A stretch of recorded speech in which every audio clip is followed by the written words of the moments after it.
Speaking of that, Portland's favorite polar bear is back, and she's got a new book. I mean, it's about her. She didn't write it. Polar bears are often put forth as the face of climate change, but climate change is having the biggest impact on people. And March Madness continues for Oregon State. No, not basketball. The controversy surrounding the school's new president and the bombshell he dropped this morning. I offer my resignation to Oregon State University to allow us to move on. Here's the story. I did not see that one coming. I kind of did. I kind of saw it coming, but I didn't really. All right, hi. I'm Dan Haggerty. Welcome to The Story. So this is the show, if you don't know, that takes your ideas and assigns a reporter. So tell us what you think is important. But what angle you haven't seen covered yet? What is the media missing? What are we missing? Email us at thestory@kgw.com. You can find us on Facebook and Instagram and Twitter. Honestly, we're kind of everywhere. We're like unavoidable. Even if you're sitting down to like watch something else, you kind of end up seeing us. I know it's annoying. For instance, though, I got this email from Michael. 2 cameos on John Oliver's weekend show last week tonight on HBO. Matt Zaffino in a commentary on newscasters at St. Patrick's Day and the Oregon Plastic Recycling Program. So this is actually the second time that something from our show in KGW has been seen and used by John Oliver and his team to make their show, which has won a Peabody, multiple Emmys, and the Critics' Choice. So they're pretty good, and we're flattered. Although, I will say we were only featured once on Sunday. The other bit that Michael thought was us was actually from an hour-long documentary by PBS and Frontline called Plastic Wars, centered in Portland, discussing recycling and how confusing it can be to know what's recyclable and what's not. Here's a bit that John Oliver used. It's actually not that simple, as this reporter found out while walking through a Portland supermarket. It seems like everybody's buying lettuce in a box now. Is this recyclable? In this state, none of this is recyclable. Okay, what about all of these? This is everywhere in every supermarket. In Oregon, again, there are no curbside programs that would accept any of these tubs. Yeah, that is shocking. Yeah, it is shocking. I was shocked the first time I realized that I couldn't recycle those salad bins. I bet some of you are learning that for the first time right now. You're probably throwing them in the wrong can all of this time. In fact, I know you have been, and I know this because in 2018, Kyla Boshi actually looked through your recycling and found a lot of trash that you probably didn't know was actually trash. So what we've done is we've gone out and we've collected 6 random recycling bins. Our hope is we can dump them out and kind of sort them out to see what people should be recycling and what they shouldn't. These look like paper and feel like paper, but actually freezer boxes for these meals are garbage. Plastics take some explaining. So, a lot of times there's hard plastic, maybe a storage container or something. Yeah. Is this recyclable? No. Yeah, the list of confusing items is like a mile long. That paper to-go cup from Starbucks? Trash. That empty box of Chinese takeout? Trash. A bottle of laundry detergent. Recycling. Except for the cap, which is trash for some reason. There's an Instagram account I follow that's based in Portland called Recycle or Not, and they post all the confusing stuff, and they tell you what actually to do with it. In fact, writing this story today, I learned those plastic tops from the 6-packs that I buy are trash, not recycling. I was floored. I've decided to only drink 22s from now on. But do you really blame me for making that mistake? I mean, I'm trying here. I really am, as I know you are. In fact, the point of Oliver's show on Sunday was to explain how unfair all of this is for me, and really for people like, everybody. How most of the burden to recycle correctly is put in the people's hands, people like me and like you, instead of the companies that make and use that packaging. And how some states are starting to crack down on that, like Oregon and Washington and some others, by creating new laws. See, in Oregon, lawmakers are considering 3 bills right now that deal with this. But let's focus on the biggie, SB 2065. Here are the bullet points. Companies that make things like paper or disposable utensils, they would split the cost of recycling alongside taxpayers. Right now, it's all us. The state would upgrade our recycling sorting facilities. It would create a statewide list of what's recyclable in those facilities. And it would ban the use of that 3-arrow recycling sign on items that are not actually recyclable because, oh yeah, that is a thing, apparently. Kyle's recycling story gets into that. So does the documentary from PBS. So does John Oliver, actually. In fact, the only people not getting into that specific thing right now is going to be us, because we got a big story to get to. And we're going to stay on the Northwest's healthy obsession with the environment, or more specifically, not ruining it and killing everything, including us. See, recycling is just a part of life here. And I can tell you, I've lived in a bunch of different places, and that is not true everywhere. And it's something that I'm still kind of getting used to. All right, on Friday, I did a bit where I read a long list of essential workers and stopped halfway through to Marco Rubio a bottle of water. And I got a Facebook message from Barbara that said, "Hey, Dan, love what you do. However, you are in Oregon now. Please stop using one-use water bottles." It was a prop, but thanks for keeping me honest. And she's right. We are in Oregon. We celebrate people like Tom McCall, former governor and KGW newsman, who helped us take huge environmentally safe steps forward. Yesterday would have been his 108th birthday, and we remarked on some of his accomplishments like the bottle bill. Afterwards, Stephen sent me this. The story on Tom McCall's creation of the bottle bill reminded me that the traditional bottle return machines have been closed since November, at least the ones I've seen in Portland, related to COVID. Are there any plans to turn them on again? Now, if you don't know, Oregon's bottle bill encourages recycling by giving you 10 cents for every bottle or can you return, which is a lot of money, and it's worked beautifully.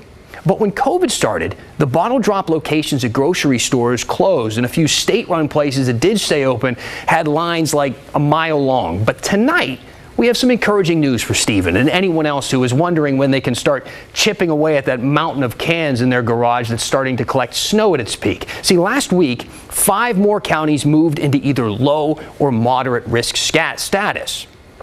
That means the grocery store locations in those counties must start taking your bottles and cans again as of last Wednesday. So keep in mind, they may have some limited hours, so you should check, but they are back open right now. Counties with extreme or high risk can stay closed if they want. And speaking of doing what you want, Nate had an interesting question that I'm sure a lot of you have been wondering about. Nate asked, "Hey Dan, whatever happened to that plastic bag ban? Ever since last March, I've been getting plastic bags everywhere, from the grocery store to the gas station." Well, first of all, it wasn't really a ban on all plastic bags, just those one-time use plastic bags. Those are those thin bags that pile up in your pantry that you only use to pick up your dog's poop, which I've always found kind of interesting. I mean, not that I want poop everywhere, but isn't it crazy that people get so mad if someone is leaving dog poop in the grass, but not when someone uses a plastic bag to throw it away, considering one will decompose in a matter of weeks and the other takes between 20 and 50 years after suffocating a whale? But Nate's right. The ban on one-time use bags isn't really a thing right now. So here's how it all went down. You can see when the pandemic first started, and we didn't know a whole lot about the virus or how it spreads, people were freaked out about the grocery store. We were running stories on air here on KGW where experts were telling people to wipe down all of your groceries or leave them in the garage for a few hours before unloading them. All right, where were we? Sorry about that. Let's get right back into this. So we were talking about the op-ed that was published by State Rep Janine Solman, published in the Oregonian in November of last year. And she said now, over 6 months later, grocery stores seem to operate as if there aren't any restrictions on bags at all. Some stores provide thin plastic bags at checkout. Others don't charge for paper bags. And some stores won't even allow shoppers to bring their reusable bags inside. We now know more about how COVID-19 spreads, and it's time for Oregon to recommit to the bag ban. Although we are experiencing a difficult and unprecedented time, it is important that our decisions stay grounded in science. Well, we reached back out to her today, and apparently the plastic bag ban has gone like completely off the rails, especially in coastal communities and big box stores like Walmart and Fred Meyer. The state decided to restart that 5-cent bag fee recently. A lot of stores weren't doing it, and stores that don't abide by the plastic bag ban right now or give away free bags in general can be reported and face a $250 fine. To that, Walmart said, "Oh no." One of the biggest hurdles will be re-educating everyone, though, about the rules and why we have these rules in place. And we've already done that once. So that's going to cost more time and more money. So please don't forget, bring that reusable bag. Now, Obviously, it's not just plastic and trash that's ruining our environment. We're doing tons of terrible stuff, and we're seeing our climate change. And the best way to get into that depressing topic is by showing cute videos of Nora the polar bear. She's back at the Oregon Zoo and adorable. That's her as a little cub. Show some, well, look at her, she's big now. Currently in a 30-day quarantine, okay, love that video, which is standard. That's not, don't be nervous about that. That's standard when animals kind of move back to a new home. There are some older clips we're showing you now when we first fell in love with Nora, but you're gonna be able to see her again in person in April. Now, if you don't know Nora's story, it is straight out of a Pixar movie, and no one knows it better than Cale Williams, who wrote these articles here. He's a journalist with the Oregonian, who first covered Nora at the very beginning of her arriving in town. He published a big 5-part series a few years ago, and he told her story from kind of the beginning, when she was abandoned by her mom as a cub at the Columbus Zoo, where she was raised by zookeepers and started to kind of act more like a human than a polar bear should. But he didn't stop there. And what Cale learned about Nora and where she came from turned into a book called The Loneliest Polar Bear. It just came out today. You should check it out. And you can see the subtitle there, A True Story of Survival and Peril on the Edge of a Warming World. He traced her polar bear lineage, which isn't easy. There's not a 23andMe for that.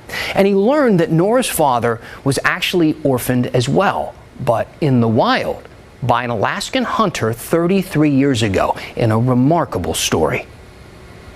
And so I got in touch with the Fish and Wildlife Service in Alaska, and they dug up one of the press releases from 1988 that had the hunter's name. His name is Gene Agnabugak. He lives in a village called Wales that's on the westernmost tip of the North American continent.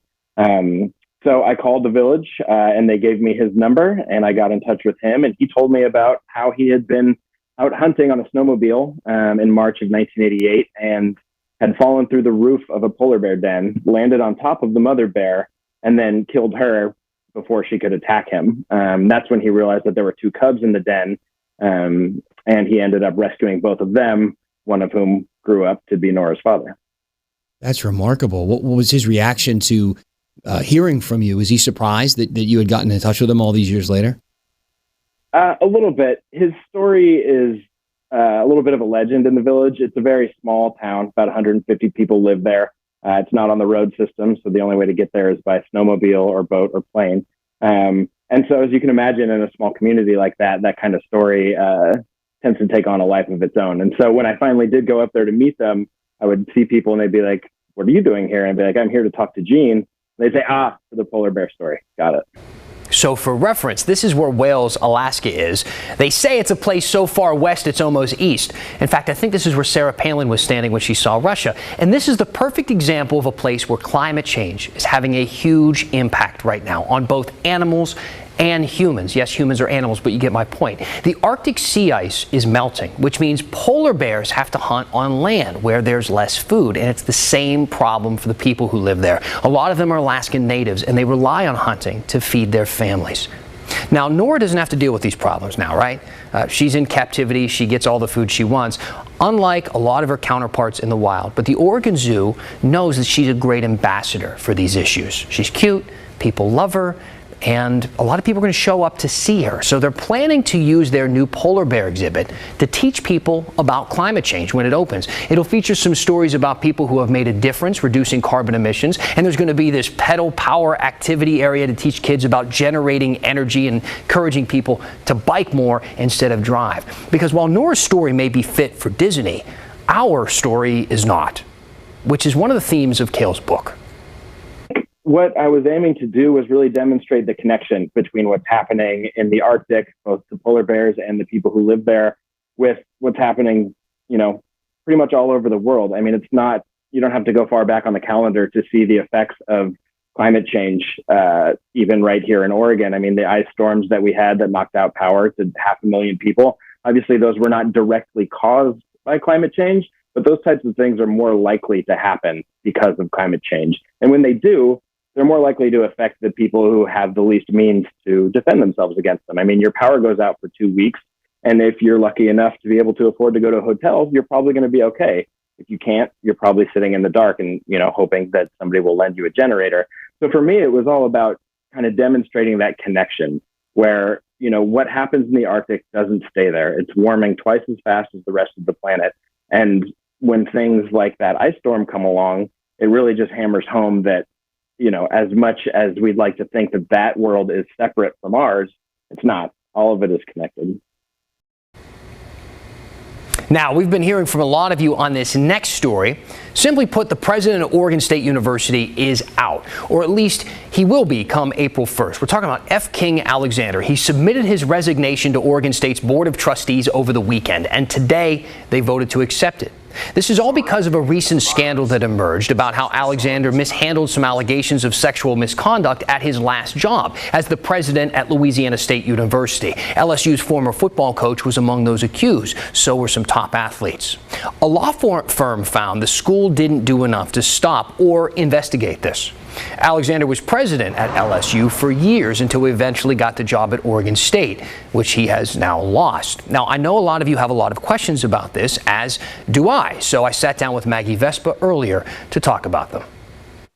Okay, Maggie Vespa, let's talk here. What can you tell us, I guess, just to start things off with what happened today? Okay, definitely. So Oregon State's Board of Trustees called this meeting basically to announce that F. King Alexander had offered to resign. In the wake of the LSU scandal, they all agreed he doesn't have the trust of the OSU community anymore. And here's some of what we heard today. Well, I'm sorry to any of the survivors of sexual assault and misconduct that this has brought back any pain. I know people have been hurting, and in cases of sexual assault and misconduct and violence and things of that nature, I know it triggers a lot. So the board basically voted unanimously to let Alexander resign effective April 1st, and he's on administrative leave until that happens. Now, the specific terms of that resignation, not really sitting that well with a lot of people. I want to read a tweet really quickly. Livy retweeted you today and wrote, would absolutely love to know where Oregon State found $750,000 to give him after less than a year of work. And we got a lot of feedback similar to that.